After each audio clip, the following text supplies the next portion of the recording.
I hear a lot of these talking heads and different people on the radio, talking voices. Yeah, and I like a lot of them. A lot of them really have some insight and some things that I don't know anything about. But it amazes me how they talk about Donald Trump, and they seem to be astonished that he knew exactly what to do. Well, let me tell you this: anybody, which I'm not, I don't feel like I'm that old, but I'm old enough that I went to school back when, before there was a lot of there was still some propaganda, believe me. I went to a small school, a small business college, and we were taught economics, macro and micro. We were taught accounting. We were taught management. We were taught marketing.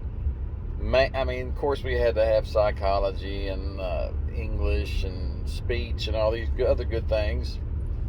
But the main thing is, they seem astonished at how he got things done. It's pretty simple for somebody that knows how the markets work. Every time you put any kind of law, regulation, tax, or anything else on a business, guess what? You have less of it. You have less people that can get over that first hump of getting enough money just to make a hot dog or a hamburger. Now they have to provide this and have to provide that, which I'm not saying any of that's necessarily bad. But when you get more and more of it, you have less and less competition. Competition drives markets. When you have people that have to really compete on a monetary basis, on pricing, on cost, and have to know how to buy economies of scale to buy more product at a higher volume and have the cash flow to do that, and they understand all these principles of business, you get better business. You get better competition. You get lower prices because people have to compete. Now, there's certain products, Bentleys and things of that nature, if you want that, you're probably can and will pay whatever price you want for that. But as you have more competition, you have the Lamborghinis and the Bentleys and the Corvettes and everything. You have different things in these higher markets too. Hey, that causes competition. They seem to just be completely amazed at what Trump did. Well, he come in and cut a lot of regulation, and he made it where it was a lot more,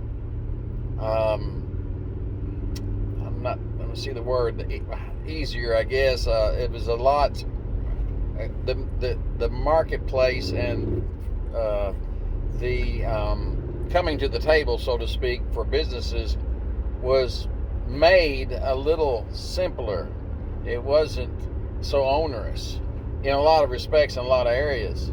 A lot of regulation was taken back, especially in the oil industry, where they couldn't drill because of all the liberal policy. Oh, you can't drill here, can't drill there. And then they give you a bunch of leases for places that they know there's no oil, or they don't suspect there is, and they go drill and they don't find oil. Then, we gave them a bunch of leases. Well, you know better. Come on. They have to find oil. They have to be able to drill and find some oil someplace. And that is what made us energy independent under Trump. Anyway, it's not amazing to somebody who went to school back when and studied actual business courses and didn't get caught up in a bunch of the other liberal policies and the training and stuff that they tried to push down everybody's throat in years since I've been. So I would just say that if you know anything about business and economics, marketing, and how the market operates, that it shouldn't be a shock. It shouldn't be a shock to any governors or anybody else. DeSantis is doing the same thing. He sees a problem, he goes and fixes it. And if the government's in the way, guess what? You get them out of the way. That's what happens. Getting the government out of the way, as Ronald Reagan once said, the problem is government coming in and saying, we're going to fix this problem. A lot of the problems that are there were caused by government in the first place. So, Keith Wilson here, and I'm over and out for right now. Y'all have a great day.